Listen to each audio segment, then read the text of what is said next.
February 7, 1944, 11:47 p.m., Anzio beachhead, Italy. The bomb struck Operating Tent 3 with the sound of God tearing canvas. Major William Enos didn't hear it at first. His ears were already ringing from the previous explosions, his hands buried wrist deep in a soldier's abdomen, fingers searching for the femoral artery that was pumping the boy's life onto the surgical table in rhythmic spurts. The tent pole snapped. The ceiling collapsed inward. And in that fraction of a second before the world turned to fire and shrapnel, Enos looked up and saw something impossible. Lieutenant Ellen Ainsworth throwing herself across the patient in the next bed, her body becoming a shield, her white nurse's uniform, the last pure thing in a universe gone mad. Then the blast wave hit. This is the story of what happened when the Germans decided that mercy had no place in war, when they turned their bombers on the one place that should have been sacred, a hospital marked with red crosses so large they could be seen from 10,000 feet. This is the story of doctors who operated by flashlight in bomb craters, of nurses who chose to die with their patients rather than run, of a night when the thin line between civilization and chaos vanished entirely, and 26 people paid with their lives to show us what courage really means. They called it the 95th Evacuation Hospital. History would call them the Angels of Anzio. But on that February night, as the Luftwaffe turned their tents into an inferno, they were just human beings making an impossible choice to keep working while hell itself rained down around them. January 22nd, 1944, 2 a.m., Anzio, Italy. The landing craft hit the beach with a metallic scrape that Captain James Hogan would remember for the rest of his life. Not because it was dramatic, but because it was so ordinary, almost boring. He stepped off the ramp into ankle-deep water and Italian sand, his medical bag held high, and waited for the machine gun fire that never came. The silence was more unsettling than any bombardment. Behind him, LST-338 disgorged jeeps, crates of plasma, surgical equipment wrapped in oilcloth, and the 400 men and women of the 95th Evacuation Hospital. They came ashore like an invasion of mercy. Doctors, nurses, medics, orderlies, cooks, and drivers, carrying everything needed to build a field hospital from nothing in the middle of a war zone. Too quiet, Lieutenant Ellen Ainsworth whispered to no one in particular. She was 27 years old, from North Conway, New Hampshire, with hands so steady she could suture a moving patient in the back of a lurching ambulance. She'd seen action in North Africa. She knew what silence before dawn usually meant. But the silence held. The Germans, it seemed, had been caught completely off guard. Operation Shingle, the amphibious landing at Anzio, designed to outflank the German Gustav Line and race to Rome, had achieved total tactical surprise. By sunrise on January 22nd, 36,000 Allied troops and 3,000 vehicles had come ashore with fewer than a dozen casualties. General John Lucas, commanding 6th Corps, stood on the beach as the sun rose over the Alban Hills and made the most fateful decision of the campaign. He would consolidate the beachhead before pushing inland. It was the right decision. It was also a death sentence. The 95th Evacuation Hospital set up shop 4 miles inland near the town of Nettuno, in a cluster of stone farm buildings surrounded by open fields. By military doctrine, an evacuation hospital was supposed to be 10 to 20 miles behind the front lines, far enough to be safe, close enough to receive casualties quickly. But at Anzio, there was no behind the front lines. The beachhead was a semicircle 7 miles deep and 15 miles wide, pressed against the sea. Every square inch of it was within range of German artillery positioned in the Alban Hills. The front line wasn't a line at all. It was everywhere and nowhere, a permeable membrane where patrols clashed in the dark and shells could fall anywhere at any time.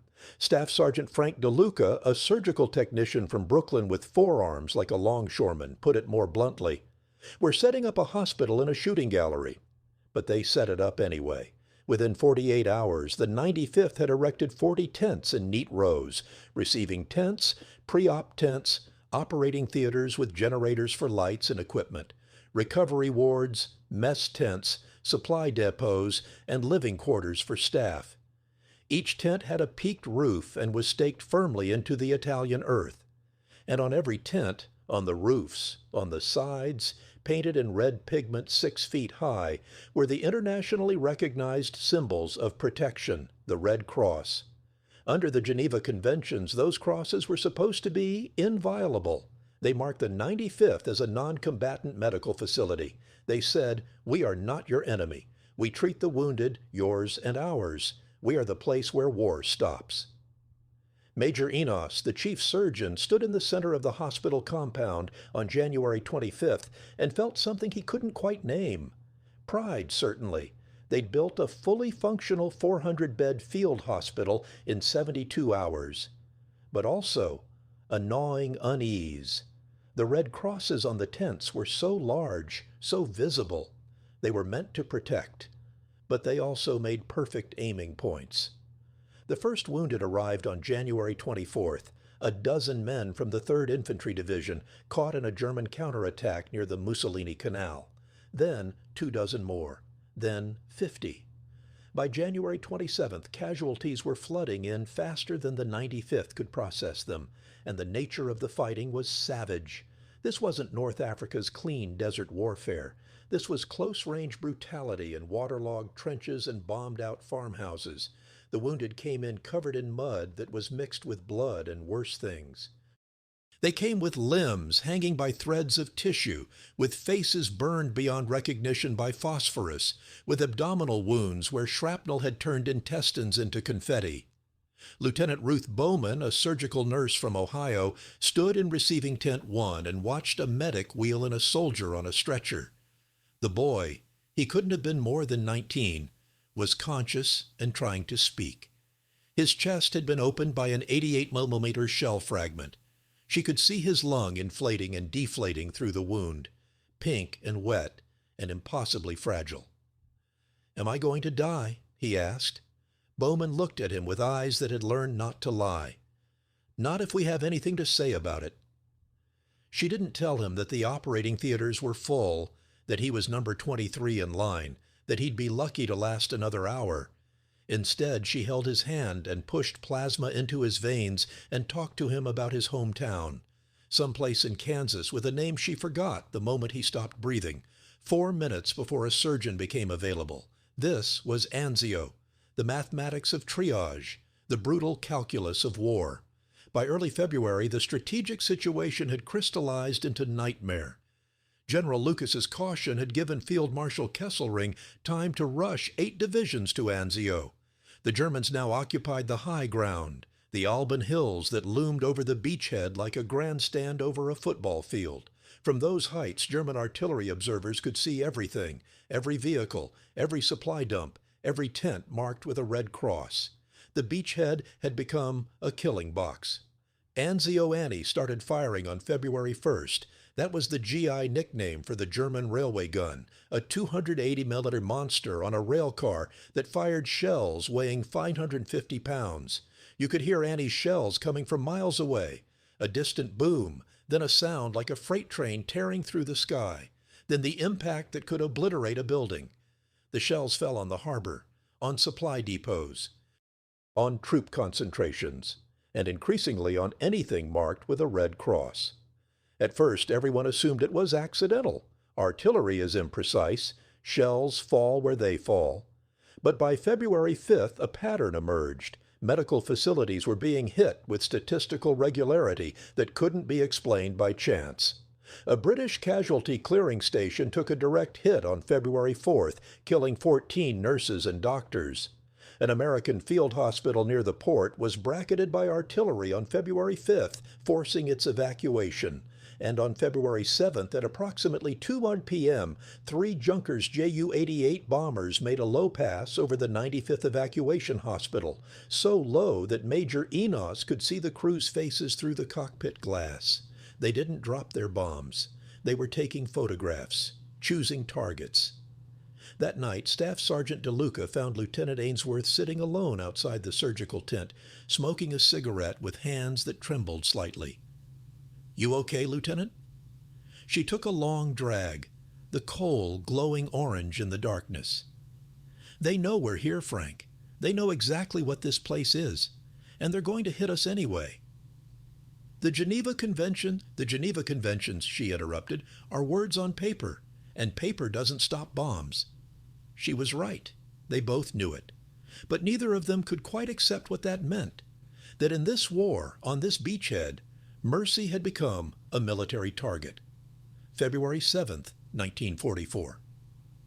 9:15 p.m., the air raid siren started wailing just as Major Enos was finishing an amputation, a private from the 45th Infantry Division who'd stepped on a German mine. The leg came off below the knee, neat and clean, the kind of surgery that felt almost routine after weeks of constant casualties. "Air raid," Captain Hogan said from the tent entrance, his voice carefully neutral. "Should we move the patients to slit trenches?" Enos looked around the operating theater. 12 patients in various stages of surgery or recovery. Men with open abdomens, men on ventilators, men whose lives depended on not being moved.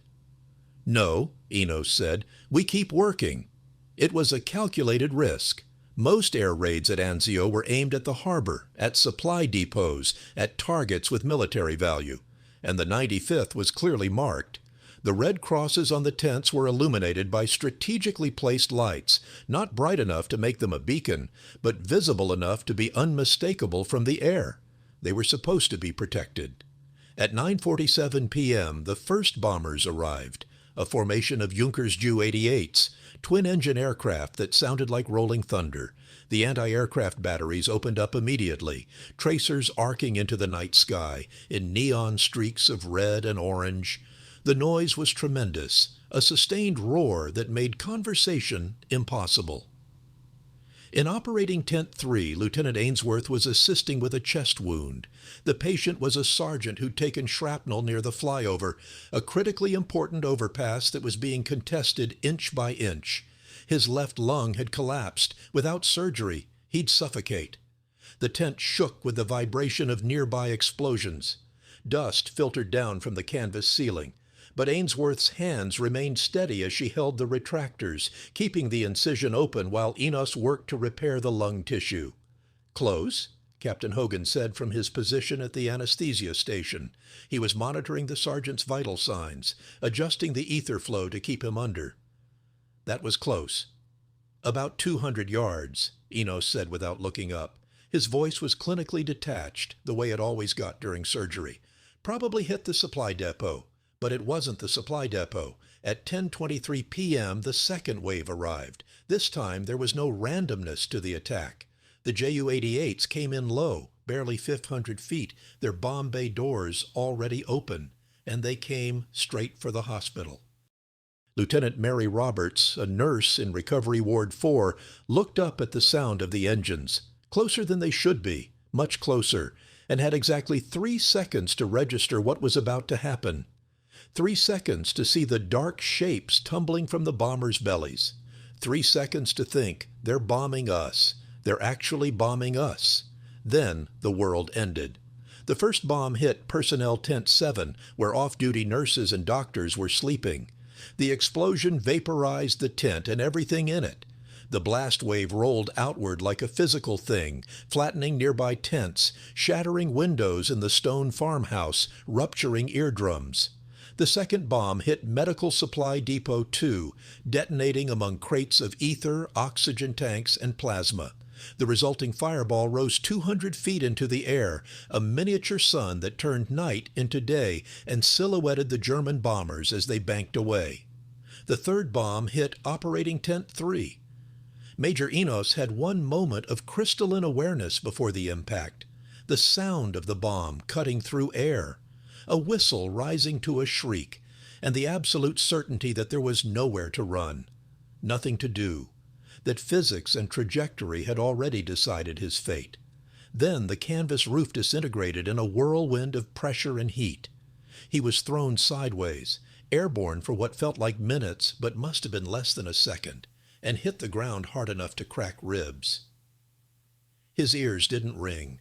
They were silent, completely silent, the way silence sounds underwater. He opened his eyes to chaos. Operating Tent 3 no longer existed as a recognizable structure. The support poles had been blown away. The canvas was on fire.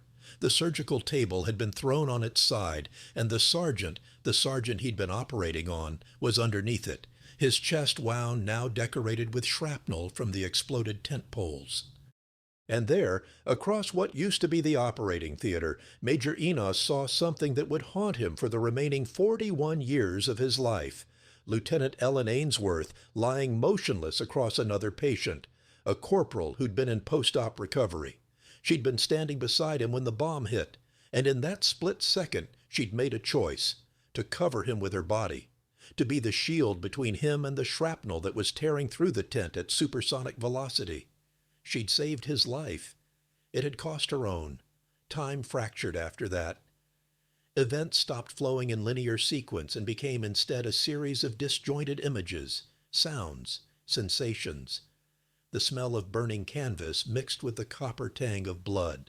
Captain Hogan emerging from the wreckage of the surgical tent, his left arm hanging at an impossible angle, his face streaming blood, screaming something that Enos couldn't hear through the silence in his ears.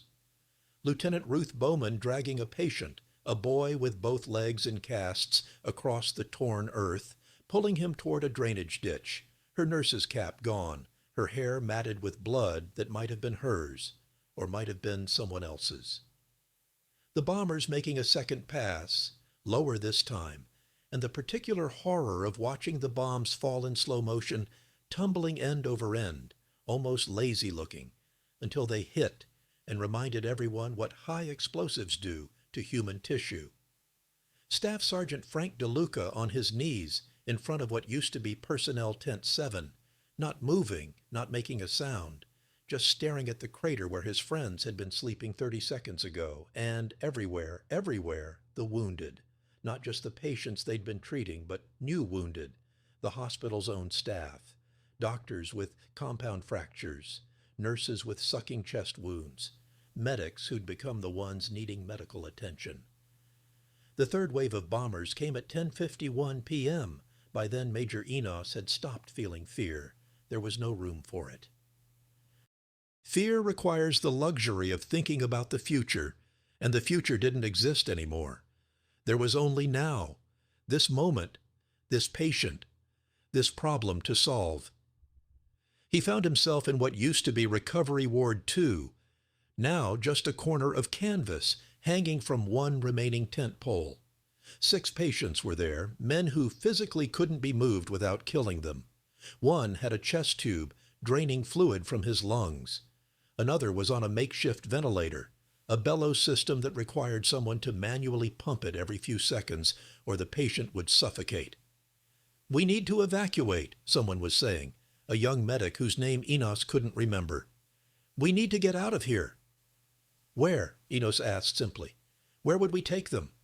The medic looked around at the burning hospital, at the bombs still falling, at the patients who would die if moved. "We keep working," Enos said. At 11:47 p.m., the final bomb fell. It hit the exact center of what remained of Operating Tent 3, cratering the earth 6 feet deep, sending a geyser of dirt and shrapnel outward in a perfect circle. By pure chance, or perhaps by some mathematics of chaos and pressure waves, the blast funneled upward more than outward. It killed 7 people instantly. It wounded 14 more, and then, mercifully, the bombers left. February 8, 1944, 12:15 a.m. In the sudden silence after the raid, the first sound Major Enos could hear, as his hearing gradually returned, was someone screaming. Not screaming in pain, screaming in defiance. A voice hoarse with rage and smoke, yelling the same words over and over. "We keep working! We keep working!" It was Lieutenant Ruth Bowman standing in the middle of the wreckage, covered in blood and dust, shaking her fist at the sky where the German bombers had disappeared. Around her, fires still burned. Bodies lay in twisted configurations, the smell of burning flesh mixed with the smell of ether from ruptured supply containers. And people were moving, not running away. Moving toward the wounded, Staff Sergeant DeLuca, his face streaked with tears, was pulling patients from the wreckage of Recovery Ward 4, dragging them one by one toward a bomb crater that offered some protection. Captain Hogan, his broken arm strapped against his chest with a bedsheet, was setting up a makeshift IV stand using a tent pole and his good hand.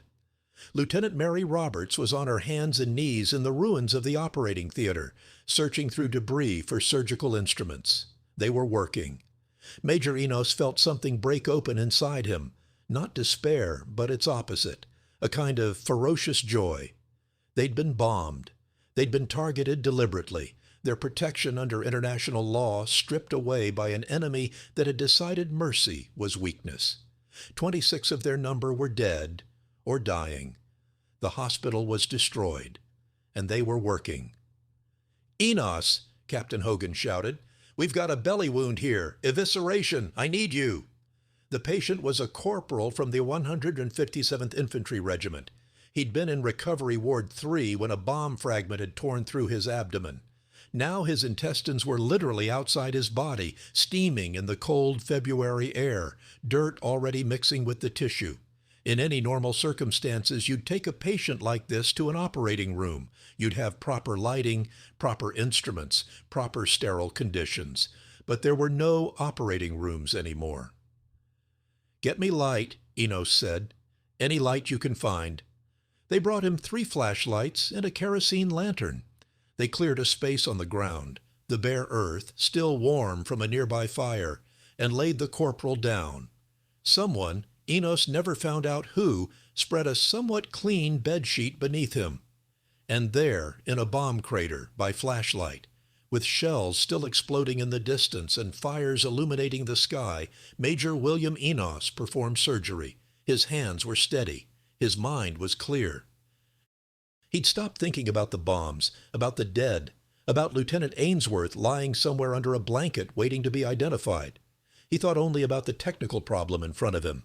How to get this soldier's intestines back inside his body cavity without introducing infection that would kill him in 3 days. "Irrigation," he said. "I need saline." "We don't have any," Lieutenant Roberts said. Her voice was absolutely flat. "The supply depot is gone." "Then get me water, boiled water, any water that's not contaminated." They boiled water in a helmet over a cooking fire. They improvised forceps from wire. They used strips of canvas for bandages. And slowly, methodically, Enos cleaned and replaced the corporal's intestines, suturing the abdominal wall closed with catgut thread that was meant for tennis rackets, but worked just fine for human tissue. The surgery took 47 minutes. The corporal survived. By 2 a.m., a pattern had emerged from the chaos. The 95th Evacuation Hospital had been destroyed as a physical structure. The tents were gone. The equipment was scattered or burning. The careful organization of wards and surgical theaters had been obliterated. But as an organization, as a collective of people united by purpose, it was not just intact, but crystallized into something harder and more essential. They'd set up 3 casualty collection points in bomb craters that offered protection from the artillery fire that continued throughout the night. Each crater had become an improvised emergency room, patients sorted by triage, the most critical receiving immediate attention from whoever was available. Surgeons, nurses, medics, even cooks and drivers who'd learned basic first aid. Staff Sergeant DeLuca had organized a supply chain using the 1 remaining Jeep that still ran. He was shuttling between the ruins of the hospital and the collection points, bringing whatever could be salvaged: plasma bottles, morphine syrettes, bandages, instruments pulled from the wreckage and hastily sterilized over fires. Lieutenant Roberts had taken charge of the walking wounded, patients who could move under their own power. She'd gotten them organized into work details, some helping to dig out trapped patients, some serving as litter bearers, some just holding flashlights so doctors could see what they were doing. And Captain Hogan, despite his broken arm, despite the blood still seeping through the bandage on his head, had set up what he called the office, a piece of flat ground where he was keeping track of every patient, every casualty, every death, writing names on scraps of canvas with a pencil, trying to maintain some administrative order in the midst of apocalypse. At 3:30 a.m., A medical officer from the 3rd Infantry Division arrived, sent to assess the situation and determine if the 95th needed to be evacuated. He found Major Enos in Crater 2, performing his 6th surgery of the night, this one a traumatic amputation on a soldier who'd been hit by shrapnel during the bombing. "Major," the officer said carefully, "I'm authorized to order the evacuation of your facility. We can get these patients to the harbor, put them on LSTs back to Naples." "We're not evacuating," Enos said without looking up. "With respect, sir, you don't have a facility anymore. This is—" The officer gestured at the bomb crater, at the patient lying on the cold ground, at the surgery being performed by flashlight. "This is field medicine. This isn't a hospital." Enos finished tying off a blood vessel. He straightened, wiped his hands on a rag that was more blood than cloth, and looked the officer in the eye. "Lieutenant, do you see that soldier over there? The one with the chest tube. He'll die if we move him. And that one? Abdominal wound with peritonitis. Moving him kills him, and that one, and that one, and that one." He pointed to patient after patient. "We have 200 men here who cannot be evacuated without killing them, so we're not leaving.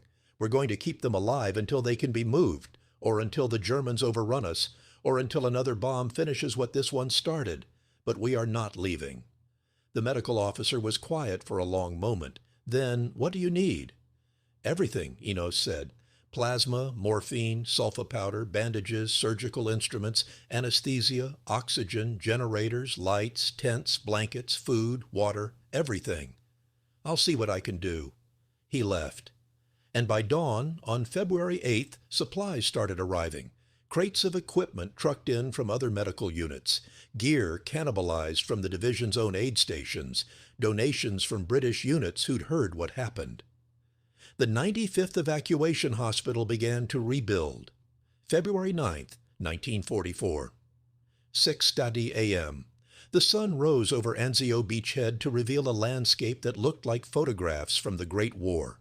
Churned earth, burning vehicles, the skeletons of destroyed buildings silhouetted against the dawn. And in the middle of it all, where the 95th Evacuation Hospital had stood, there was now a nightmare improvisation of medicine practiced at the absolute edge of possibility. The bomb craters had been expanded and reinforced with wooden planks salvaged from destroyed buildings.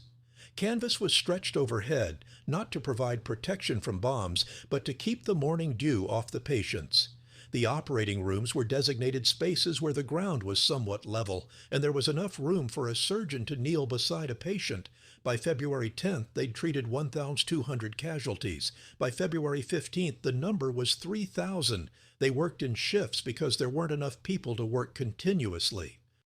They operated without anesthesia when the supply ran out, having learned that morphine and a leather strap between the teeth would keep a man from biting through his tongue during an amputation. They reused bandages when new ones weren't available, washing them in boiling water and praying that the sterilization was good enough. And the Germans kept bombing them. Not as heavily as that first night, but regularly enough that everyone understood. The Red Crosses had stopped meaning anything. The 95th was a military target now, as legitimate in the enemy's eyes as any gun emplacement or supply depot. On February 16th, another raid killed 4 nurses and 7 patients. On February 22nd, artillery fire destroyed the newly erected surgical tent. On March 3rd, a direct hit on the pharmacy section killed 2 doctors and a medic. They rebuilt every time. Lieutenant Ruth Bowman, who'd been at Anzio from the beginning, tried to explain it in a letter to her sister in Ohio, a letter that wouldn't be delivered until April after the censors had removed anything that might compromise operational security. "We should be afraid. I know that. Every rational part of my mind tells me that staying here is insane, that we're going to die, that no job is worth this. But here's what they don't tell you about war. It's not the fear that keeps you going. It's the person next to you. It's the soldier on the operating table who's 19 years old and bleeding out and looking at you with eyes that say, 'Don't let me die.' It's the doctor who's been awake for 40 hours, but still makes the joke that keeps everyone from losing their minds. It's the knowledge that if you run, if you give up, then people die who don't have to. So you don't run. You do your job. You keep working. The phrase became a motto. We keep working. When the raids came, when the shells fell, when the situation seemed impossible, someone would say it, sometimes shouted in defiance, sometimes whispered as reassurance, sometimes just repeated like a mantra. We keep working. By March, the 95th Evacuation Hospital had been rebuilt 3 times. It no longer resembled anything from the field manuals. It was part dugout, part tent city, part organized chaos. But it functioned. The mortality rate for patients reaching the 95th was 3.2%, lower than hospitals operating in supposedly safe rear areas. This wasn't because the 95th had better equipment or better facilities. It was because they'd been forced to innovate, to adapt, to develop techniques that would later be studied in medical schools. They pioneered mobile surgery, the practice of bringing surgical teams forward to treat critical casualties before they could be transported to fixed hospitals. They developed new methods for managing shock, for rapid blood transfusion, for emergency stabilization of traumatic injuries. Out of necessity, they'd reinvented battlefield medicine. But the cost was tremendous. By the time the Allies finally broke out of the Anzio beachhead in late May 1944, the 95th Evacuation Hospital had treated 12,000 casualties. They'd performed 3,800 surgeries. They'd saved thousands of lives. And they'd lost 76 of their own: doctors, nurses, medics, orderlies, drivers. People killed by bombs, by shells, by the simple mathematics of being in the wrong place when high explosives decided to arrive. Lieutenant Ellen Ainsworth was buried in the American Military Cemetery in Nettuno, along with 7,862 other Americans who died at Anzio. Her grave is marked with a white marble cross, one among thousands, identical and equal in death. But those who were there remember her differently, not as a name on a casualty list, but as the nurse who threw herself on a patient when the bomb hit, who made the choice in a split second that some lives were worth more than her own. The corporal she saved, Private First Class Michael Hendricks from Pittsburgh, survived the war. He came home, got married, had 3 children, lived to see his grandchildren. He died in 1993 at the age of 71, having lived 49 years that he wouldn't have had without Lieutenant Ainsworth. He never forgot that debt. June 5th, 1944. Rome liberated. The 95th Evacuation Hospital packed up what remained of its equipment and followed the advancing armies north. They'd been at Anzio for 134 days, 134 days of constant bombardment, constant casualties, constant improvisation at the edge of human endurance. When historians later analyzed the Battle of Anzio, they focused on strategic failures.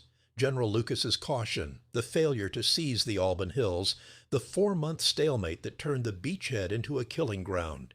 Military analysts studied the tactics, the logistics, the operational decisions. But for the men who fought there, Anzio meant something else. It meant the knowledge that even in the worst circumstances imaginable, in a place where war had stripped away every protection and every illusion of safety, there were still people who would stay, who would keep working. Technical Sergeant James Arness, yes, that James Arness, who would later become famous as Marshal Matt Dillon on Gunsmoke, was wounded at Anzio by machine gun fire. He remembered being carried to the 95th Evacuation Hospital, remembered the nurse who held his hand while the surgeon worked, remembered the impossibility of being in a hospital that was just holes in the ground and canvas stretched on poles. "They saved my leg," he would say decades later. But more than that, they saved my faith in humanity. Because if people can do that, if they can maintain that level of care and compassion while being bombed and shelled and killed, then maybe we're worth saving. Staff Sergeant Frank DeLuca survived the war. He went home to Brooklyn, opened a hardware store, and never talked about Anzio. When his children asked, when reporters wanted interviews for anniversary stories, he would just shake his head. But once, late in his life, a grandson asked him directly, "Grandpa, what was it like at Anzio?" DeLuca was quiet for a long time. Then, "It was the worst thing I ever experienced. And it was the most important thing I ever did, because we proved something there. We proved that even when everything is falling apart, even when the enemy is trying to kill you specifically for trying to help people, even when every rational calculation says you should run, you can still choose to stay. You can still choose to keep working. Were you scared? Every second of every day, but being scared doesn't matter. What matters is what you do while you're scared. Major William Enos received the Distinguished Service Cross for his actions at Anzio. He didn't want it. He tried to refuse it, arguing that he was just doing his job, that everyone at the 95th deserved the same recognition. At the award ceremony, General Mark Clark said something Enos would remember forever. "You were doing your job. That's true. But your job was impossible. And you did it anyway. That's what courage is, not the absence of fear or impossible circumstances, but the decision to do what needs to be done, regardless." Enos went on to have a distinguished career in medicine. He became a professor of surgery, trained hundreds of doctors, wrote papers on battlefield trauma that changed how military medicine was practiced. But he always said that everything he knew, everything that mattered, he'd learned in those 4 months at Anzio. "We think of courage as a momentary thing," he told a medical school class in 1978. The soldier charging a machine gun nest, the pilot staying with a damaged aircraft. And those things are courageous. But there's another kind of courage that's harder and maybe more important, the courage to keep going. To face the same impossible situation day after day, to watch friends die, to know that tomorrow will be just as bad as today, and to still get up and do the work. That's what I learned at Anzio, not how to be brave for 5 minutes, how to be brave for 5 months. The bombing of the 95th Evacuation Hospital was a war crime by any reasonable interpretation of international law. The Geneva Conventions of 1929, which both Germany and the United States had signed, explicitly protected medical facilities marked with the Red Cross. Deliberate attacks on such facilities were prohibited, but no one was ever prosecuted. After the war, the Nuremberg trials focused on larger atrocities: the Holocaust, the murder of prisoners of war, the systematic destruction of civilian populations. The bombing of one field hospital among thousands, the killing of 76 medical personnel among 405,399 American deaths in World War II, it didn't rise to the level of prosecution. The Germans who ordered the attacks, the pilots who dropped the bombs, the artillery officers who called in fire missions on Red Crosses, they went home. They had families. They lived normal lives. Justice in this case was not served by courts. It was served by memory. In 1969, a German veteran named Hans Weber published a memoir about his service in the Luftwaffe. In it, he mentioned flying bombing missions over Anzio in February 1944. An American reader sent him a letter asking if he'd been part of the raids on the 95th Evacuation Hospital. Weber's response, published in a follow-up article in Der Spiegel magazine, was remarkable for its honesty. "Yes, I was there. I was part of those missions. We were told the hospital was being used as a command post, that American soldiers were hiding among the wounded, that the Red Crosses were camouflage. We believed it because we needed to believe it. Because otherwise we would have had to face what we were actually doing, bombing doctors and nurses who were trying to save lives. I have spent 25 years trying to justify those orders. I cannot. What we did was wrong. It was a crime. And I carry that with me every day." Not all of Weber's fellow veterans agreed. Many insisted the attacks were justified, that in total war there are no innocent targets, that the Americans would have done the same. But Weber's admission opened a conversation.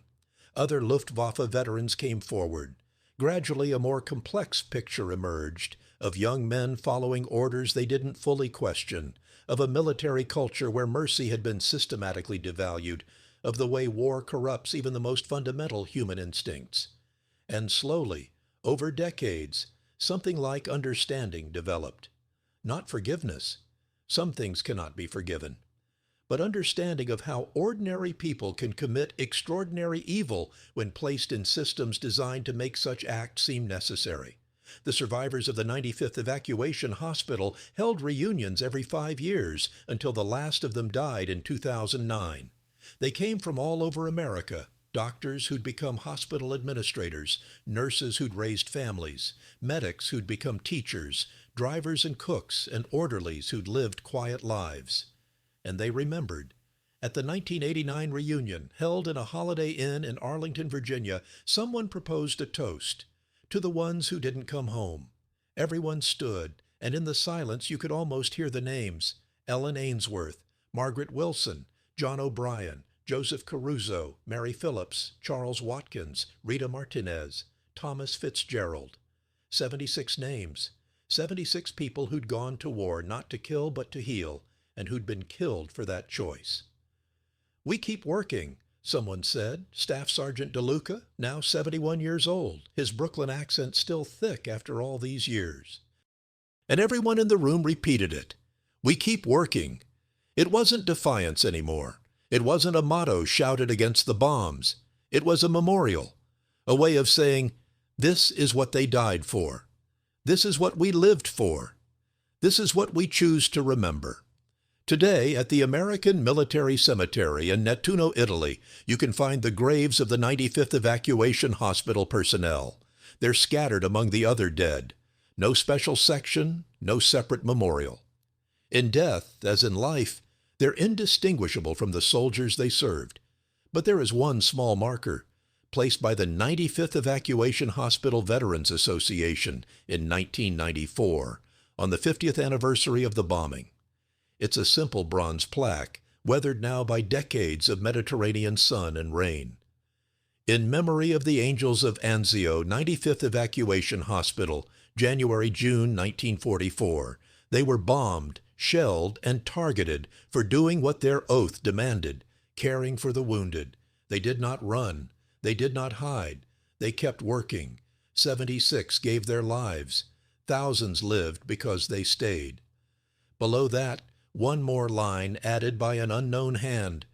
Greater love hath no one than this. 70 years removed from Anzio, it's easy to treat the story of the 95th Evacuation Hospital as a historical curiosity, a footnote in the larger narrative of World War II, an example of heroism to be admired and then filed away. But the story resists that kind of comfortable distance, because the question the Angels of Anzio force us to confront is not, were they brave?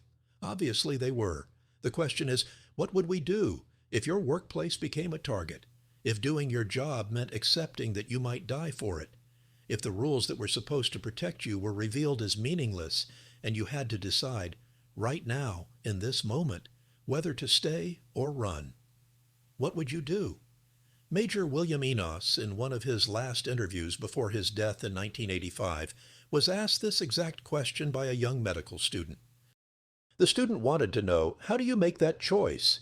How do you decide to stay when everything rational tells you to leave? Enos thought for a long time. Then, you don't make the choice once. That's the thing people don't understand. You don't have one moment of courage and then it's done. You make the choice every minute. Every time a shell falls and you flinch, but you don't run.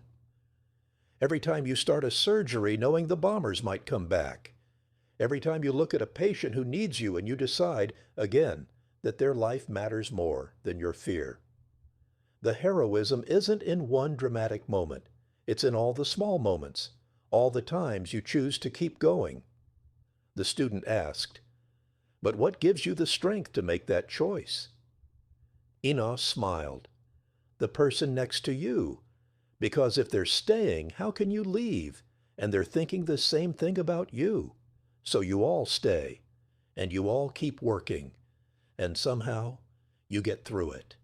This is the real legacy of the Angels of Anzio, not that they were superhuman, but that they were deeply, completely human. They were afraid. They wanted to live. They had every rational reason to evacuate, to let someone else handle the impossible situation they'd found themselves in. But they stayed, not because of orders, though orders existed, not because of patriotism, though they loved their country, Not because they didn't understand the danger, they understood it better than anyone. They stayed because of the most fundamental human instinct to help, to heal, to do the work that needs doing, even when the cost is unbearable. On February 7, 1944, at 10:23 p.m., when the first bombs fell on the 95th Evacuation Hospital, Lieutenant Ellen Ainsworth made a choice in less than a second that defined the meaning of her entire life. She threw herself across a patient. She became a shield. She wasn't thinking about heroism. She wasn't thinking about how history would remember her. She was thinking, someone needs to protect this boy. And that choice, that single instinctive, completely human choice, is why we remember her. Why we remember all of them. Because in a world that had been systematically organized to maximize killing, in a war where technology and ideology had combined to create industrialized death on an unprecedented scale, in a moment when the last protections of civilization had been stripped away, they chose to protect life. They chose to keep working. The angels of Anzio teach us something uncomfortable, that courage is not optional, that in certain circumstances we will be called upon to make choices we never wanted to make, that the systems and rules we trust to protect us may fail, and when they do, we'll have to decide, alone, in the dark, with bombs falling, what kind of people we are. Will we run? Will we freeze? Or will we do what needs to be done? We like to think we'd be heroes, but the truth is messier. The truth is that most people at Anzio were terrified. Some did break down, some did freeze, some did run, and no one blamed them because the situation was impossible. But enough stayed. Enough kept working. And that was sufficient. That's the hope in this story. You don't need everyone to be a hero. You just need enough people who, despite their fear, despite the impossibility of the situation, despite every rational reason to give up, choose to stay. The person next to you makes that choice, so you make it too. And together, you get through the night. World War II ended in 1945. The specific circumstances of Anzio, the beachhead, the bombing, the 95th Evacuation Hospital are gone, relegated to history books and fading memories. But the question the angels faced is timeless. In every generation, in different forms, the question returns. When the world is falling apart, when the rules don't work, when doing what's right means accepting terrible risk, what will you do?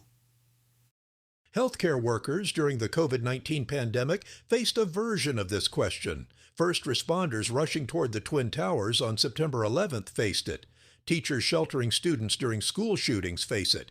Anyone who's ever had to choose between safety and duty faces it. And the answer, the only answer that means anything, is what the 95th Evacuation Hospital demonstrated on that February night in 1944. You keep working. Not because you're fearless, not because you're certain of success, not because someone will reward you or remember you or even understand what you did.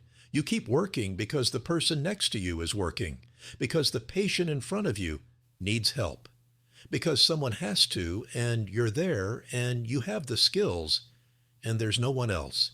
You keep working because in the end, that's all any of us have, the choice, made moment by moment, to be the kind of person who stays.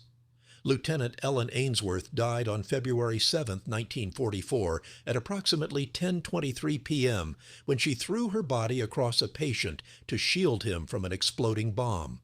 She was 27 years old. She had no children, no great wealth, no fame or fortune. But Private First Class Michael Hendricks lived. He went home. He had a family, 3 children, 7 grandchildren, 12 great-grandchildren. They exist because of a choice made in less than a second by a nurse from North Conway, New Hampshire, who decided that some things matter more than your own life. How do you measure the value of that choice? In the lives saved? In the generations born? In the example set for everyone who came after? Maybe you can't measure it. Maybe some things are beyond calculation. Maybe all you can do is remember.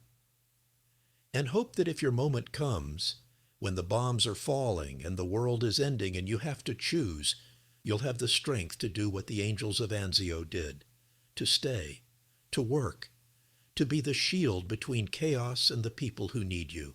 That's the legacy. That's what they died for. That's what they lived for. That's what we remember. We keep working.